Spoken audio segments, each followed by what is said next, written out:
keep it alive. Through these lines I write, I keep it live cause I thrive. I might just blow your mind tonight. I'm so hyped, but it's no hype.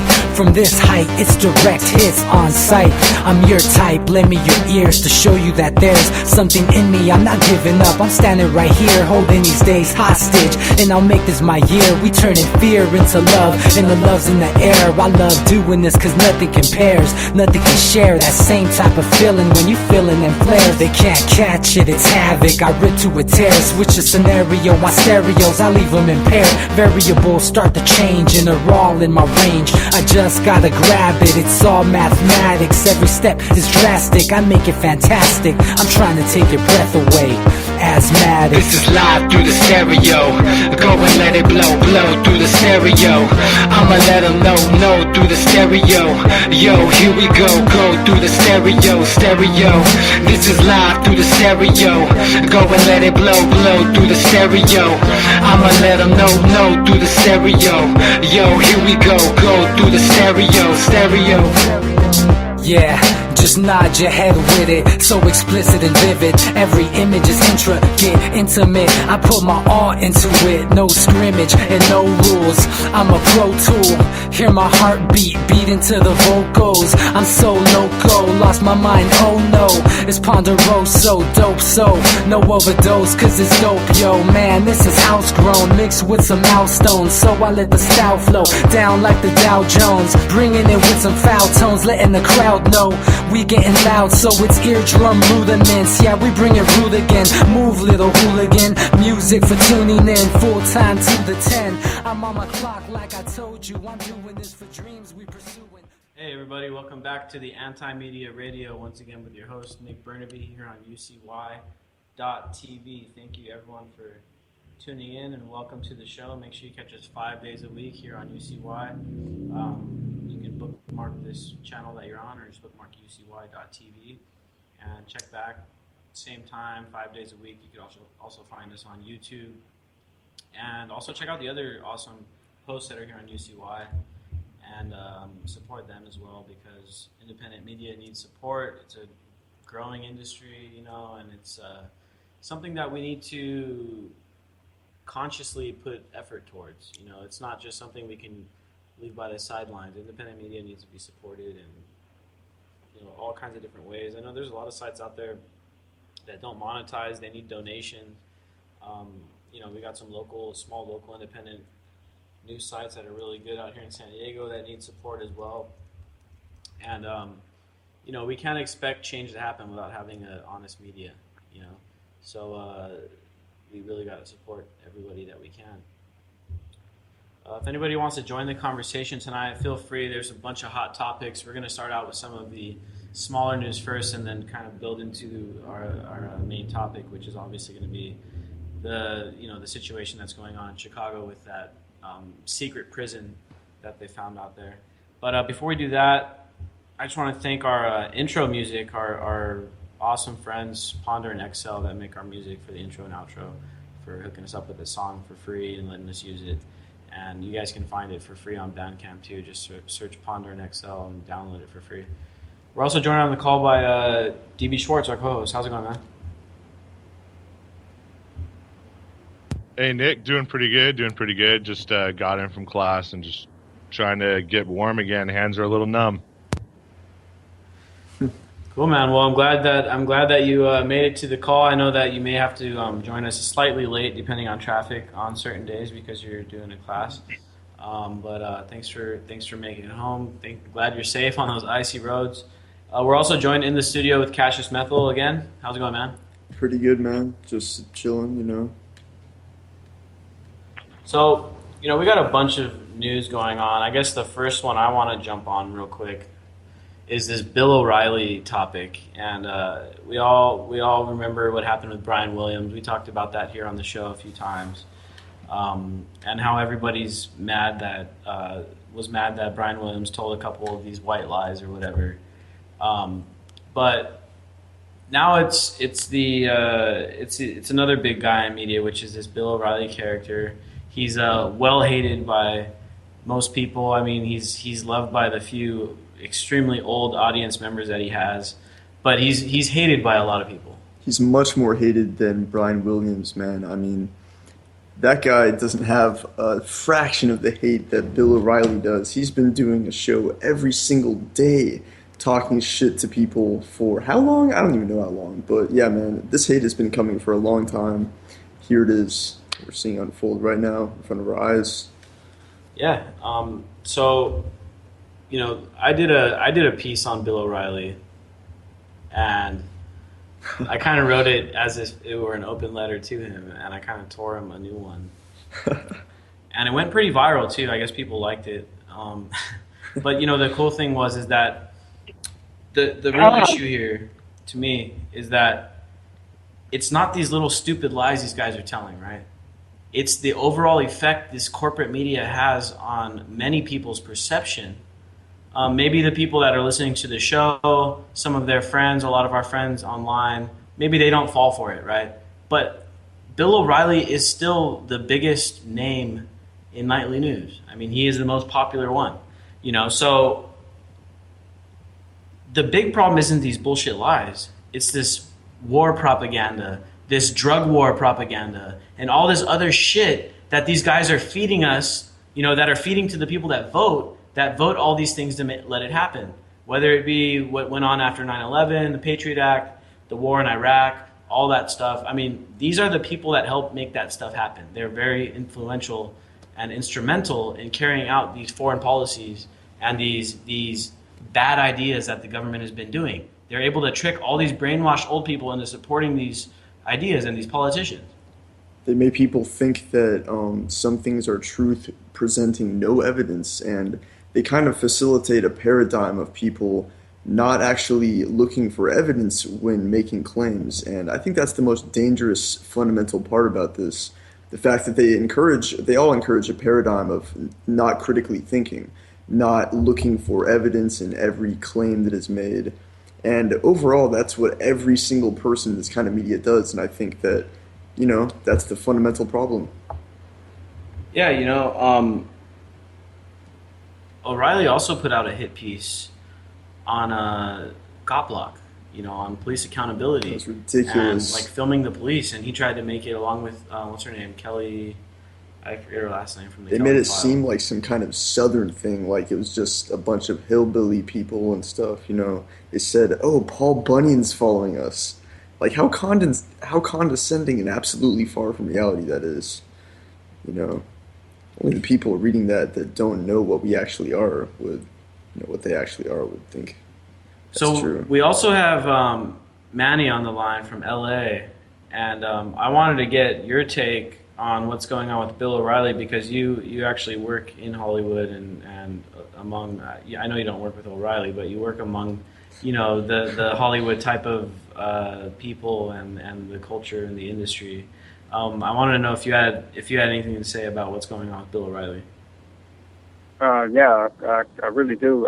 Just one of the things is just that I don't like it because there's a lot of people that don't call him up on, like for instance, right in his face. They should basically put him in check and everything. They go, people will be at the wards and they pretend everything's hunky dory and all that. You don't like somebody, you don't believe in what they say or something, you should call them out, stuff like that. Don't pretend that you like them and everything. And that's what's wrong about Hollywood, so plastic about it and stuff like that, And I'm personally tired of these people making up stories that, just even like the guy from the VA. I mean, come on, dude, you special forces and all this stuff, So, but Bill O'Reilly, to me, what's sad about it is that he should be held to a higher standard because he's supposedly a person that should be telling you the truth, because we're talking about, some real heavy-duty topics and stuff like that, Exactly, man. And, that's one of the big things about this whole controversy is that, these guys aren't really held accountable for their actions, these news broadcasters. I mean, do you see Brian Williams getting threat of jail time? No. I mean, I don't even think they should be thrown in jail, but they need to have some kind of accountability. Otherwise, they can just get away with this crap. And, I mean, look how long Brian Williams got away with it, for years and years. O'Reilly's been saying this story for a long time. These guys are just perpetuating these lies. probably every news anchor, every personality has probably told a lie here and there, man. And again, that's not the biggest issue of it. It's the fact that they push down these agendas, and then they use these little lies just to reinforce on an emotional level the agenda that they're trying to shove down your throat, right? So if you look back at the Brian Williams thing, I mean, that's when they were selling us this whole war in Iraq. They were showing us how awesome it was and how we're fighting for freedom. So this guy acts like he gets shot out of the air. I mean, for all we know, NBC told him to make this fucking story up. You know what I'm saying? And then you got this guy at Fox News, and I mean, how many other times do you think these Fox people have made up shit just to try to give people more conviction, give people more propaganda, more of an emotional connection to all these stories? I mean, you remember the story of CNN when they were pretending that they were out in the Middle East? I mean, it's one of the famous showings of propaganda. You guys will have to YouTube it. But it's basically a video that shows CNN totally faking like air raids going on right near them and stuff. And I mean, these guys are doing this nonstop, you know, and the people at CNN get accused of it all the time. Fox News, obviously, MSNBC, NBC, CBS. I mean, they're all full of hot air, man. And we it's time for people, and that's what I really am enjoying about these stories.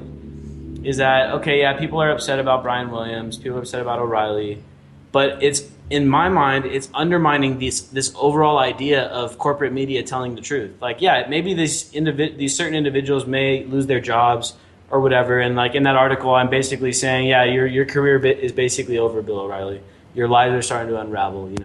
But overall, it's undermining that whole paradigm. Go ahead, DB, what were you saying? I was just going to say, you know, O'Reilly should have been off there a long time ago, but everyone knows Fox News is FAUX, and they peddle just complete BS.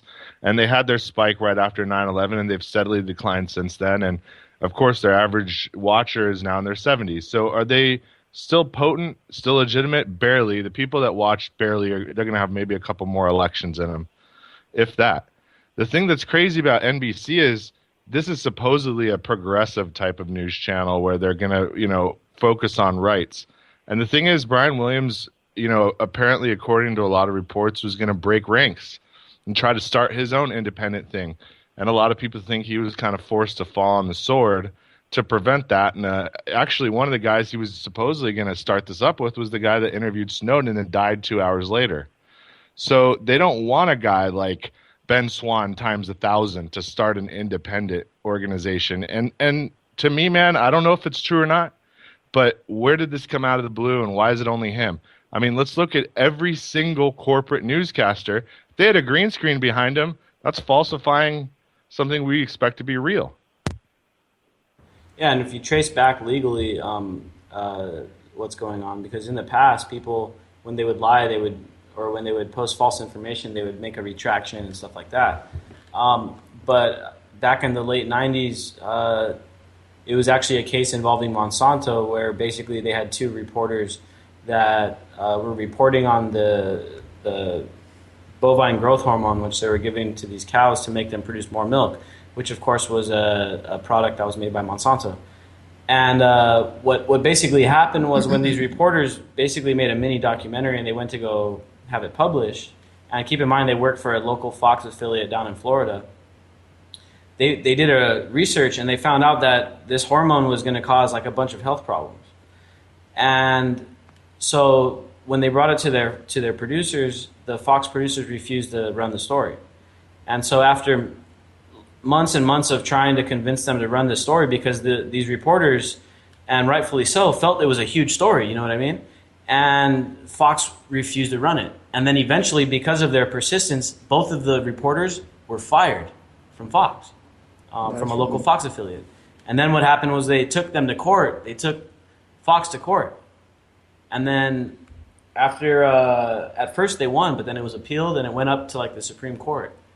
And then the judge ruled that Fox is perfectly within the law to not report that story and not tell the truth. And that basically set a legal standard where it basically said, okay, now news companies are considered corporations. Corporations have free speech. Free speech means that you're able to lie. And that's basically what happened. And I believe this is preemptively going on in Chicago and other cities like New York and probably any big city where the police force is a force unto itself. I mean, isn't NYPD in the process right now of privatization, which doesn't make any sense to me at all, how they can get away with it, except that their union's just ridiculously powerful. So you got a lot of things going on where any corporate journalist, even like the low level guy on the street, anything he does is just edited out of existence. Now, here's another story to me that is pretty predictable, and I think we've talked about this on the show multiple times. And once again, I hate being right about this stuff. But we talked about how in 2016, it's basically we're going to see the year 2008 all over again. Where basically it's going to be like everything is going to be blamed on Obama, and the Republican president is going to be elected, and they're going to basically be able to jam anybody down our throat. So this next story kind of reinforces that, and I don't know if anybody else saw this, but MSNBC is now in the process of a staff shakeup, and their plan is to shift to the right, to the center right, basically. So what we're seeing now is the media starting to reposition. Now that they're ready to blame everything on Obama, the media is getting ready to reposition over towards the right a little bit, and then the Republican is going to be able to come into power in some sort of a media frenzy, just like Obama was. This is why it's important to bring up Bush, Nick. We can't let people just cower back to the right. Something else has to emerge from this opportunity where we're literally in a depression type mode, but we have more riches, cash, and resources than any other country by a huge margin. And it's just being offshored, dude, and we can't allow it. When they start taking the physical collateral and selling things to the Chinese, like roads and dams and lakes, I mean, what point are we going to have to pay to get into things that have always been free and pay somebody, another country for it? You know, it's a slippery slope that'll never end if we don't stop it.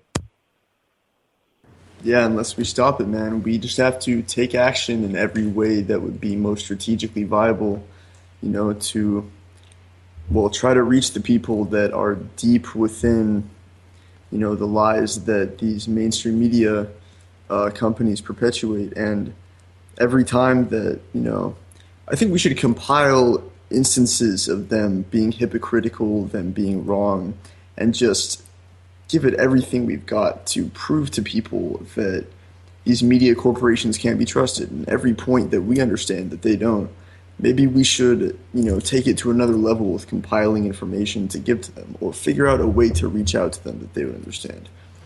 Yeah, exactly, man. I think, and that's what these two situations serve, O'Reilly and Brian Williams. Of course, everyone on the right is able to pile on to Brian Williams. Everyone on the left is able to, more than happy to pile on to Bill O'Reilly. I mean, people on the right weren't that mad at Brian Williams before this whole thing went down, but people on the left definitely couldn't stand Bill O'Reilly. And I'm thankful, man. I'm glad that article got 100,000 shares plus. And so, I mean, I don't know how many views it got, probably a couple 100,000, but I'm glad because these frauds need to be called out for what they are. They're all liars. They're all actors. They're script readers. They're not journalists, man. And so we got to keep pushing these ideas overarching. And we always talk about that. I mean, we can focus down on these individual lies, or we can talk about the overarching picture. Overarching picture, these little instances here and there create a wave. They create a tsunami that's going to undermine the entire corporate media, man. And we're there. We're here to pick up the pieces. I think it's done already. Yeah. I think, Nick, our generation doesn't even watch the news, does not read the newspaper. They actually do listen to podcasts like this, and they read independent media more and more and more, and it's only growing. And, there's a lot of push for all these things that the establishment hates, and they're coming out with all this completely crap propaganda. You have like the anti-vaxxer movement, and now you have domestic terrorist movement away from, the obvious threats to our country, just because really we're never going to get in a real big war. It's death to everyone. So what are they going to do? Ramp it up, scare everybody, keep us paying, and if we decide at some point we want to stop, then they're going to deal with us, right? And we got to basically head that off. Yeah, man. this whole media frenzy stuff, and it kind of also, as you mentioned, the whole vaccine, anti-vax, pro-vax debate. And to me, it's another one of those things that's just another superficial debate. They're not even talking about the real issues. But what they do is they're able to spread fear, it's fear porn, man. Telling everyone they can't go outside because they're going to catch measles or ICE is going to blow up a mall. I remember we mentioned that on Monday the terrorist threat at the Mall of America. Well, guess what? The next day it turns out, the threats aren't credible. So it's a bunch of fear porn. They're trying to scare the shit out of everybody. And to me, we should take this as a positive sign. These guys are so scared that they're trying to scare us into our houses and not want us to go outside. They think all we can do is watch TV. And if we allow this net neutrality shit to come down, and if I'm worried that it's going to come down like Obamacare, where it's a Trojan horse, man, dude, we got to be really careful about this stuff. There's got to be a big opposition to this. I mean, it's like this net neutrality. I mean, I haven't seen any documentation on it that much. It might be one of these type of things where it's like, we got to pass it before we know what's in it. I mean, that's what I'm worried about. It probably is. I mean, I don't see how else it would be strategically viable to them, but go on. I'm just saying, you're gonna probably have to proxy out of the U.S. soon. You know what I mean? Like, we're gonna get firewalled like China is, and people over there that want the real action of what's going on in the world and unfettered access actually proxy to us. Where the hell we're gonna proxy, I don't know, but it's gonna be interesting. Like, if you're on grid, you're under control, and that's gonna be the future. This is the smart grid, aka the stupid grid. Yeah, well, we're going to have to filter through Northern Europe because that's the last bastion of free speech. Finland has the best laws that protect journalism and stuff like that. Sweden, Scandinavia, areas like that have pretty good press protections and stuff like that. And it's unfortunate, man. And we've talked about this a lot. This whole idea of American exceptionalism, and there was a point in time where in many ways. Mostly economically, yes, we were a very exceptional place, and a lot of people were being taken care of, and there was a huge middle class and all that stuff. But those days have come and gone. We had to bomb the whole world to get to that point, remember? And it only lasted for like a decade at best, because even in the 60s it started to go into a depression with the oil embargo at the end of it and all that crap, dude. Like, we have never had an actual windfall for what our place in the world is. Not really. And we could spread all our cash around the world and end poverty and have everybody live this kind of lifestyle forever. But they just won't do it. We have to force that issue. Well, it's always weighed down by bureaucracy, and it's weighed down by, greed and all that other stuff. We have to. But yeah, back to this 2016 thing. MSNBC is shifting to the right. We know Fox isn't going anywhere. But keep in mind that one of the largest contributors to Hillary Clinton is people that work at 20th Century Fox. So keep that in mind as well. They've given $500,000, I think it was. Probably $500,000 employees of Fox have given to Hillary Clinton. So keep that in mind as well. But I really do think that this whole shift of MSNBC is going to definitely lean towards a Republican, and we're just going to see they're going to sell us, they're going to try to sell us anyway. A lot of people are going to get sold on this crap. I saw a guy posting the other day, Mitt Romney was the shit. We should have elected Mitt Romney and all that. I'm like, oh my God, this guy is completely gone. But anyway. Yeah, right. We'd be in World War III right now, probably. Yeah. I mean, they're going to try to feed us this Republican candidate, and it's going to be some kind of Marco Rubio type of candidate. I really doubt it's going to be Bush. But I think it's going to be some kind of Marco Rubio candidate and some kind of Rand Paul vice presidency, and it's going to be hope and change, and it's going to just go straight into the same exact shit we've been dealing with, if not worse. Because whoever votes Democrat or Republican should be put on the draft list. I mean, here's the other thing. Anybody else notice that as soon as the Republican majority came into the Congress, Obama all of a sudden is like, okay, let's declare world war on ISIS. You know what I mean? And the Republicans are like, yay! Yeah, and Obama just gets away with it now. When you had the Democrats in Congress, Obama couldn't get away with this shit. You know what I mean? Right now, he'd probably be able to invade Syria. He'd probably be able to overthrow Assad if he wanted to. Even though they don't have to do that anymore. They decided instead of overthrowing the whole government, why not just cut the country in half? And that's exactly what they did. That's true until Turkey gets pissed off that they're not getting a cut of the deal and makes a deal with Russia that no one knows about, which happened. Yeah, I mean, so many different things. We're going to jump into foreign policy later on in the show. Actually, Baran Hines from the Anti-Media and whatthefreally.com is going to call in, and we're going to talk some foreign policy stuff. We're going to go over Ukraine, a journalist that was an American journalist that was killed in Syria that most people don't really know about because that journalist happened to work for Iranian television, but she was killed in Syria. No one said a word. The media remained silent. And it was right when she was about to post some explosive information as well.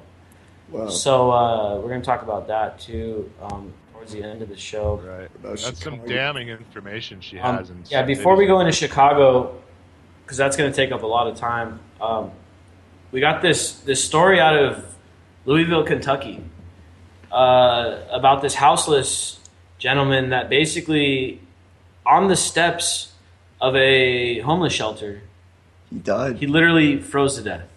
He froze to death. I wrote the article. It was published earlier today.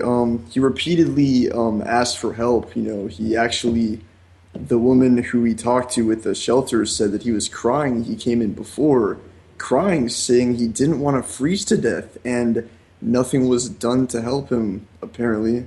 And he died on the steps of the homeless shelter. And, yeah, man, I mean, what can I say? Apathy. We have more wealth than many countries in the world, but we take less care of our people. There's prevalence of hard drugs on the street and a lot of different factors that make people want to overlook homeless people when they see them, look away, turn a blind eye. But it's knocking on our door right now, man. Yeah. But that's freedom, right? That's what they tell us. This is freedom. And one of the sad statistics that they forget to tell us is that roughly 40% of the homeless people in the country are veterans. Give them free houses from the banks. Veterans. Go ahead, dude. What were you saying? I was just saying, man, let's get something going where these banks that are sitting on homes and doing nothing for the communities, just give them to groups of veterans, dude. Let these guys have a roof over their head. They're going to be good citizens and finally have stability, and they deserve it. Yeah, man. And a lot of these guys don't want to live in a house. They don't want to live in a apartment or anything like that. I had an uncle in my step family that was in a situation like that. Vietnam War veteran, drug addict. Also had a place where he could stay, where they weren't going to stop him from doing his drugs or anything, and he chose to stay on the streets. So some people are going to choose to stay on the streets, and that's something that we have to understand and acknowledge. But the other thing is that, just like what happened to this gentleman in Kentucky, at certain times when it gets that damn cold or when you get that damn hungry, at certain times you need someone to give you a helping hand, Absolutely. and every now and then you need a little boost up to get back to normal, even if you prefer living on the streets. So, I think more has to be done. Like you were saying, DB, I mean, the statistics are there. There are more empty houses than there are homeless people. In fact, I think it was like 5 empty houses for every homeless person in the Those U.S. or foreclosed something. houses, yeah. It's insane. Yep. I mean, if we really gave a shit about our people, if these corporations, like they always claim to be giving to charity and stuff, if they actually gave a damn, that's what they'd be doing. If you look at the model, I mean, look at a state like Utah. Utah's already starting to implement that kind of policy, and they're hoping to have the entire homeless, almost like 99% of their homeless issue will be solved by 2016. Well, Nick, I mean, it actually works, and it saves the city a lot of money too. And the system. let me tell you why it's like a really good idea to have something happen like that, and put a statute in that if a home is unoccupied for 12 months or more, then anybody that's been in there can have it. They can actually take it. Being an aggressive tenancy issue, man, and it can be something that's not like 5 or 6 or 7 years like it is now. So if a group of people move in on a bank home and take care of it and upkeep and whatever, they get it. You can't just sit on a property for years and years and let a neighborhood dilapidate so that the few remaining people there sell their house for a song, and then you grab the whole neighborhood. That's what these banks are doing, predator-like, man. And that would just end that and give people a housing option. Exactly. I know someone in Seattle that actually acquired a house that way. And to my understanding, it's still going good. He actually got the house that way, staying there. And when he had to be homeless because he lost his job, and he actually acquired the house. Just make it a year. That's it. In this economy, when you lose your home, if you move into a bank-owned home and they just sit and sit and sit on it, and you're like, "Hey, I've been here for a year, Judge. Just give it to me. Let's just make it happen." It could change next voting cycle. Shit, most of those banks wouldn't exist anyway if it weren't for the taxpayer bailing their asses out back in 2009. You know what I mean? We can't forget about that. I mean, Reappropriation to the needy, man, like we always talk about, and make it legal, and so they can't do anything about it. yeah, you know. The other thing that I think we also need a lot more of is compassion. You know, Exactly. just simple compassion, less apathy. Less apathy. There was this video that really kind of woke me up a little bit. I can't remember the name of it, but basically what they did is they took these people that were like family members of people that were on their way to work, walking through the streets of New York or whatever, and they put their family members out there as if they were homeless on the streets, and these people walked by them on the streets, and one of the people walking by kind of like took a double take as if like, oh damn, that looks like someone I know, like that looks like my cousin or my sister or something, and then kept walking. And later on, they basically got the people and showed them that they had like walked by their family member on the street, you know, and a few of them like started crying and stuff, and they were just realizing like, damn, like that could be one of us, that could be one of our own, that could be anyone. Every single person that's out there on the streets right now, like this guy that died in Kentucky, that's somebody's family member, that's somebody's friend, that's somebody's neighbor, somebody that lives near them, that's someone that picks up the recycling by their house, whatever. It's somebody, you know, and we need to, I think, not only pursue this idea of getting them into these bank-owned houses, but we got to just pursue compassion altogether. The people of the country, and I don't know how the homeless situation is around in other countries in the world, but here in the U.S. it's horrible, and not nearly enough is being done to help people. And all the infrastructure's built already, Nick. It's not like we're like, oh no, we gotta come up with housing solutions. There's so many empty. Have them fix them up. There's so many empty buildings. Just say, hey, you can move in here. Just fix it up with everybody that lives in here. I mean, dude, there's so many options. Yeah, I mean, Yeah, especially in the Midwest, the Rust Belt. But yeah, man, ultimately nothing is going to change unless we put full effort into it and come up with creative ways to let people know about problems like this video you were talking about. That's a creative way of telling people what's actually going on. It made people actually stop and think, wow, that could have been someone I know. You know, just full effort on our part, the people that know what's going on, finding creative ways to wake people up and just going to the next level and putting everything we've got into it, you know. exactly, man. I couldn't agree more. It's about taking back control too, because for the most part, people sit there and they think, well, someone's going to take care of these homeless people. And they aren't. And that's not the case. They aren't being taken care of. Your taxes aren't taking care of it, even though your taxes should take care of it.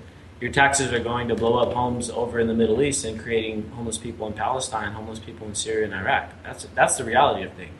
Our money, it's like that whole saying, food not bombs. You know, and there's a bunch of groups that there are a bunch of food not bombed groups. If anyone's interested in joining one, just Google one in your area. I'm pretty sure they're in every city. But they go out and they feed people that are hungry, and that's all they do.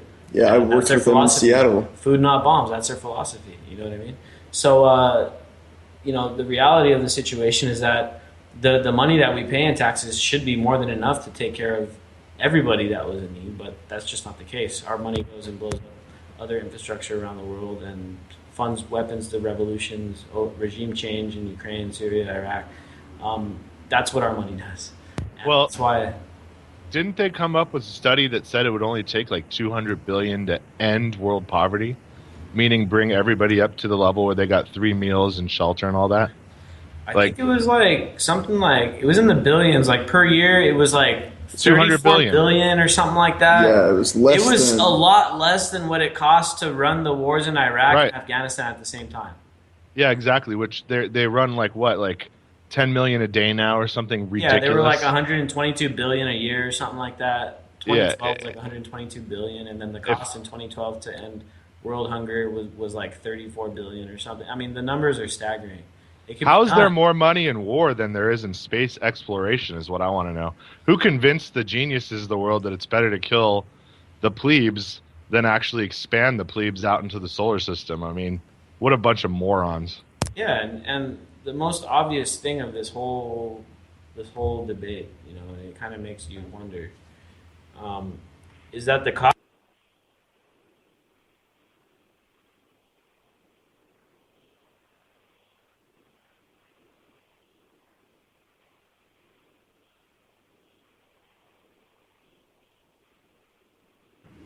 You know, the thing is that they get all these, you got all these oligarchs in these governments, and then you got these warlords that are basically mobilizing people to go kill other people. That's basically the root cause behind all this. All these tensions in Ukraine, Syria, all this bloodshed that's going on in the Middle East. It all stems Narcissistic back. sociopaths. Yeah, it all stems back to Psychopaths. this oligarch government and then sociopathic warlords. They're definitely psychopaths, dude, because look what they're doing. They have no regard even for their own families, because if they start this crazy conflict with Russia, it's not going to be a conflict. Like, what do they not understand? That the only response they would have would be to launch on us. They don't have our conventional military. Yeah, exactly. So before we jump into Chicago, I got one last story to go into, and this one's here in San Diego. There's a local gun shop or gun part store called Aries Armor. A lot of people have probably heard of them. They help Californians get around gun regulations and stuff. They sell parts here. They were raided by the ATF a while back, and anyway, the owner of the shop on Facebook was making comments on the San Diego Sheriff's Facebook page about his connection to the Ruby Ridge catastrophe that went down. And basically what happened was the sheriff's department censored the Facebook page. They started deleting his comments, but then a bunch of people started realizing what was going on, and the whole page started getting trolled. And then the sheriffs removed the Facebook page. So anyway, we did a little research a while back. Actually, one of my friends brought it up to my attention when it happened. That was a few months ago, back in 2014. And the guy claimed that he was going to file a lawsuit because he said it was being censored. And he said because the sheriff's department is a public forum that they couldn't censor it. So anyway, apparently he did file a lawsuit, and he just won it last week. And he got $23,000 and $23,020. $23,000 of it was supposedly for legal fees, but he said the $20. He only asked for $20 because he didn't want the topic to be clouded by monetary gain. Yeah. But I think the real goal of what he was trying to do was to try to shed a little bit of light on what was going on between the San Diego sheriff and his connection to Ruby Ridge. Those that are not familiar with Ruby Ridge, it was basically kind of like a Bundy Ranch type of situation. The same type of people. I wouldn't say they were white supremacists, but it's that crowd. But either way, even people that are like that still have rights. But what happened was the FBI basically botched the operation. They had a chance. In fact, a bunch of the negotiators that were there on the scene, FBI have hostage negotiators and stuff. They made reports afterwards basically claiming like, hey, we could have negotiated those people out there. Nobody had to die. But the tactics of the FBI caused the situation to escalate. And, this guy that is now the San Diego sheriff, his name is William Gore, he was the guy in charge of that operation. And later on, he became basically a national subdirector of the FBI. He was basically in charge of the whole FBI at one point. And now he's a San Diego sheriff. And obviously this thing that went on at Ruby Ridge is a very sensitive subject, because as soon as this guy started commenting, they started censoring his posts. They started censoring his comments, and then eventually they deleted their whole Facebook page. Don't forget that San Diego Sheriff's Department is one of the largest in the country. We looked it up They earlier. have 4,000.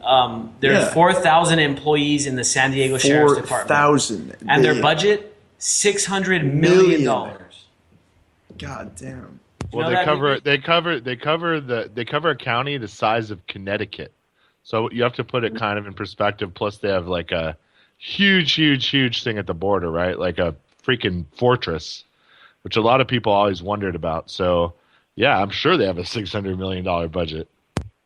Yeah. Well, before you guys go into Chicago, just want to mention a big event for the 43, down marching at their Mexican consulate in San Diego at 1 o'clock, marching to NBC studios, stuff like that. An update on the 43 is that the women are now in the front of the marches. They're taking the lead every time there's a march and stuff like that. I'm not amazed at all, to be honest with you. And so Saturday, I hope to see my friend, the anti-media gangster, there and stuff like that. Also, I'd like to comment that DB Shorts should be drinking some tequila. That's really good for the cold, and it will really fire you up. And also, I'd like to tell everybody that's listening to this radio station, the anti-media, to don't forget to support our friend, our vanilla sister out there, PM Beers. Thank you. Of course, yeah. If everyone dropped $10, she'd have a lot of money. Yeah, she's raised some good funds so far. Over $1,000 to pay her legal fees. She got the Lawyers Guild to help represent her, which are hooking it up at a discounted rate because they support activists. And thanks, Manny, for bringing that up. Yeah, it's really important to we talked about free press at the beginning and the corporate press. We gotta support independent press. PM Beers, live streamer, Los Angeles. Look on the anti-media for PM Beers. If you want to support her, you can donate to the legal fund. The site's still down, Nick, by the way. Yeah, I forgot to mention that we are experiencing, I don't know exactly what's going on, but... It was right after we published this bombshell, well, it felt like a bombshell. We worked really hard on it, this article about the Chicago thing and the implications of it, and the fact that it's probably the first instance of the NDAA's power being used. Well, it's for sure, those not familiar, let's give a quick background. Yesterday, it was found in a bombshell report by The Guardian that there is a secret interrogation prison, very much in the style of the CIA, very much in the style of Guantanamo, operating in Chicago against American citizens. Holman Square. It's a place called Holman Square. And this information came out yesterday. We covered it at the anti-media. We covered it. We already have 3 articles on it. I wish I could send you to the website, but unfortunately our website's down. As soon as we posted it. Today we basically made the comparison between this black site in Chicago and the thing is that what's going on there is they're taking people, whether we're talking about a 15-year-old that was taken there and not given due process, whether we're talking about an activist from the anti-NATO protests back in 2012, which happened to be only a few months after the NDAA with the indefinite detention language was passed, or whether we're talking about a guy that's showing up in this detention center that winds up dead, and they have no record of this guy even, they have no record of the cause of death or anything. Who knows how many people died at this place, man? I feel like this is one instance that's going to be the beginning of a series of independent investigations into places around the country that could be operating like this. And if you look at the timing on this thing, it kind of happened right after, in the same year that the NDAA was passed that first allowed for the indefinite detention, imprisonment, and killing of American people. We were waiting for a long time for this to come out, examples of police and people abusing their power like this, just doing whatever they want.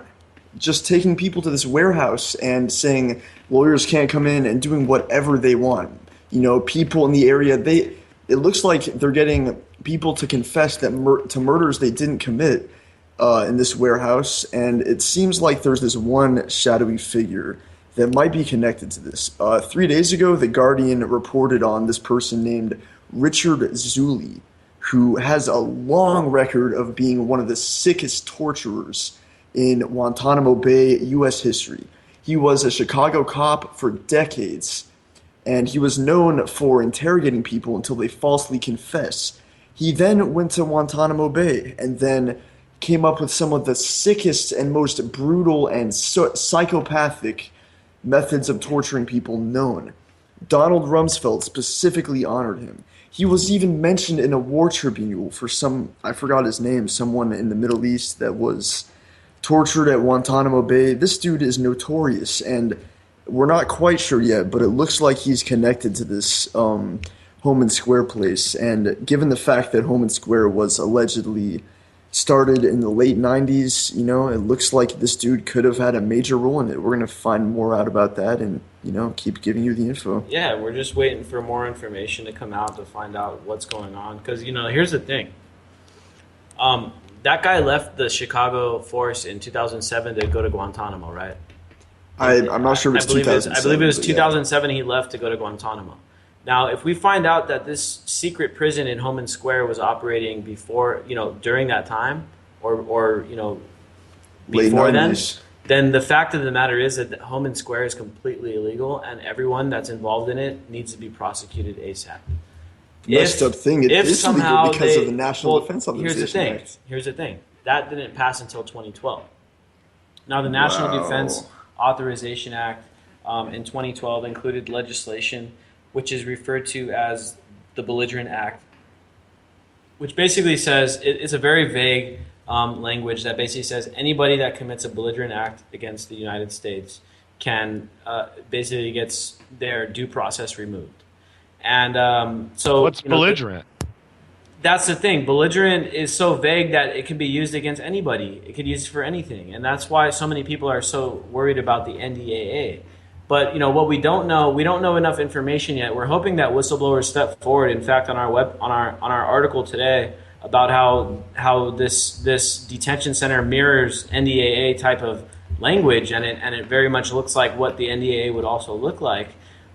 We encourage people to email us at editor@theantimedia.org so that they can, if anybody out there that's listening or reads our website works at one of these facilities and it's wrong, or you think that it's unjust, or if you know somebody that knows somebody, I don't care.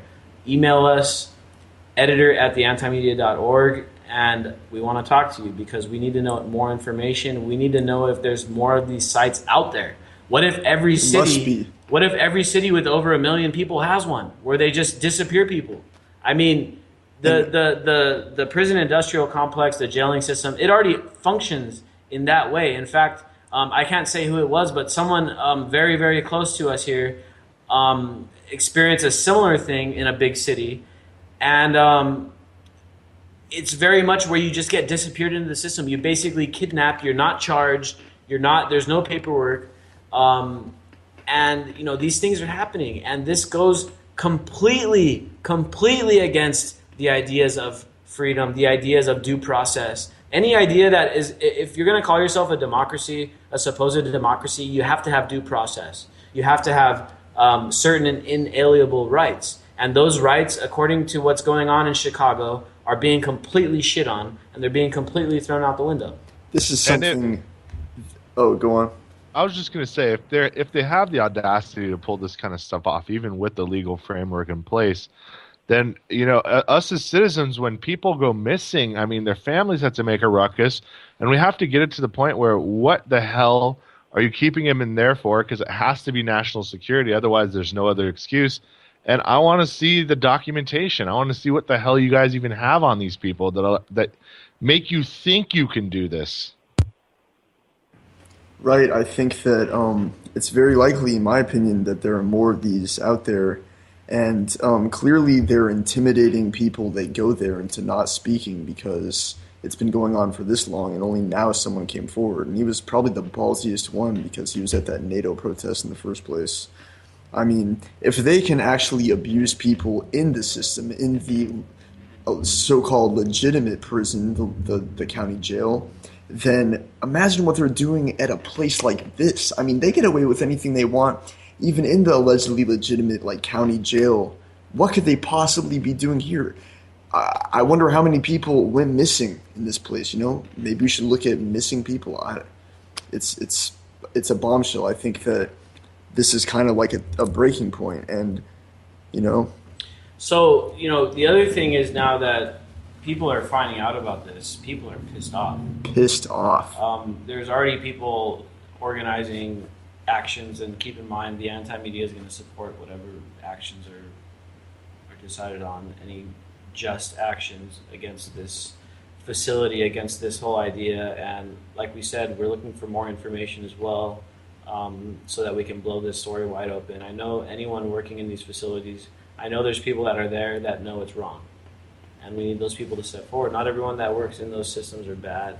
They're people, when you join law enforcement, a lot of those people believe they're going in to do something that's just. They think they're going to be protecting communities and doing a lot of things, but then, you got to start realizing when you're overstepping your bounds, when you're violating people's rights, and that it's something that I think a lot of people that work within the system get. We just have to be more friendly towards getting them to speak out and make sure that we have an environment, an atmosphere where they can be safe about speaking out. Obviously, with what happened with Snowden and all that, it's something that, look at his situation. He can't even come to the U.S. He'd be arrested on arrival, and he'd be thrown in prison. And that's what would happen to Snowden, because we don't have a friendly atmosphere to let these leaks out, to let these whistleblowers come forward. Anybody that whistleblows, whether they're a cop in a department or whatever, they get vilified by their own department. They get, thrown in prison. The guy that, the only reason, according to because of the leaked CIA cables, the only guy that went to jail over what the CIA did, the whole torture report and everything, was the whistleblower that exposed the whole program. It's not the people that are conducting the torture that are going to prison. It's the damn people that are telling us what the hell's going on. So we need to figure out how we can protect people better and create an environment where they can, come forward easier. And it's all under the broad definition of national security. That's what's so maddening about it. Like, you can't really bring up a protest. They're like, we saved you from imminent doom. And you're like, prove it. And they're like, if we do, we lose our edge for the next time we save you from imminent doom. It's like, shut up. So we do have another caller on the line from an unknown phone number. How's it going? You're on the anti-media. What do you want to talk about? Hey, this is Baran from WTF News. Sorry, you're going to have to speak up a little. I couldn't hear you. It's Baran. This is Baran from WTF News. Hey, what's up, bro? How you brother? doing? Thanks for having me on. Yeah, of course. Thanks for joining us. So we didn't get much into the foreign policy aspect of things. We're still on the Chicago topic. You want to give us a quick, at least your opinion on what's going on in Chicago? What you think? I'll say I'm not surprised. In short, I think it's basically a lagging issue, and it's been happening, and it's going to continue to happen. It's a great moment that I got reported. Well, yeah, I'm glad that we're finally shedding a little light on it. Hopefully we get some more information soon. But anyway, we're bringing you on tonight so we can talk about an underreported story, which is basically about Serena Shim. You want to tell us about that a little bit? Yes, I guess we've only got a few minutes left, but in short, she's an American who was originally raised near Detroit, but she worked for Press TV, which is basically funded by the Iranian government, and that's of course not very friendly to Washington. And she was reporting near Kobani, basically on the Turkish side of the border. She was reporting the right when ISIS became the most popular topic before the election. She was reporting near the border on the Turkish side to get the story from the people that lived basically in the area where rebels and weapons are coming across the border, and there's all kinds of crazy things happening that neither side is really controlling. So in the process of that, 2 days before her death, she had gone on Press TV Live and explained that the Turkish intelligence services were investigating her. After her, they were already asking questions about her in a lot of the neighborhoods where she had just been reporting. Almost, she felt basically looking to pin something on her, and she even went so far as to hire a lawyer. And she was saying this all live on the air. She went so far as to hire a lawyer to, make contact with the Turkish government to, resolve when something bad happened. So there's a thought that 2 days later she was returning to her hotel with her camerawoman, and basically what's known is that she was making the camerawoman was driving, who survived actually, but had really bad injuries also, and they were making a fast right-hand turn basically, and ran into a cement truck going the other direction. And not to speculate any further on that, what it looks like and what's going into another article that I'm writing is actually it looks like that at the time they were running from someone that was chasing them. It could have been Turkish intelligence. It could have been basically Islamic State militants who were already looking for her. And they could, there's very little information. And what it seems like is that the official reports have been sanitized of any possible information that could, give more detail. And it basically appears that, like I said, someone was chasing them. They were trying to get away, lost control of the car, and maybe hit this cement truck. Now the driver was arrested, and the Turkish government and the local police are basically standing behind the driver, saying that it wasn't his fault. It was the cameraman who was driving's fault. But like I said, there's really not much that's known about it. And basically she had she had filmed footage of ISIS rebels basically coming across the Turkish border in the back of what may be UN World Food Program trucks. And that's one, basically a violation of international law, and two, points very clearly to some kind of manipulation and help. Especially if the World Food Program didn't report any trucks stolen, in that kind of sense. But it's basically been ignored by the State Department and the White House, and it's kind of faded away. But it's really one of the most important things. It's a window inside how dirty the Syrian war really is. Yeah, and not much was made about this American journalist that was killed, or died in Turkey or Syria, wherever it was that she actually met her fate. Yeah, she died on the Turkish side of the border, but it was right, right in the border region. But at the same time, all that's been talked about is these fake beheading videos from ISIS, and oh my God, they killed another American journalist. The one who goes on live international TV and says the Turkish intelligence services are stalking me, and then turns up dead 2 days later. There's no mystery there, and then there's no investigation. Yeah, exactly, and it just shows the total hypocrisy. I mean, not only in the media. I mean, we covered this when it first happened. There wasn't much we could do because no one else wanted to cover it, but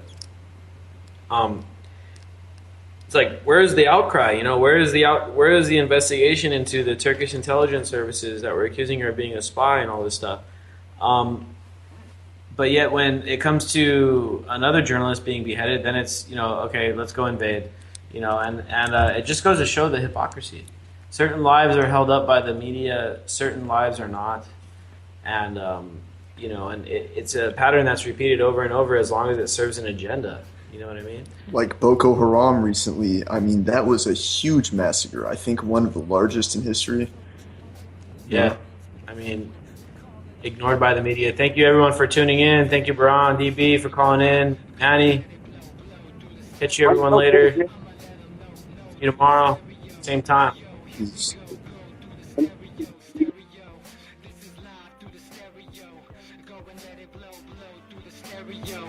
I'ma let them know through the stereo. Yo, here we go through the stereo.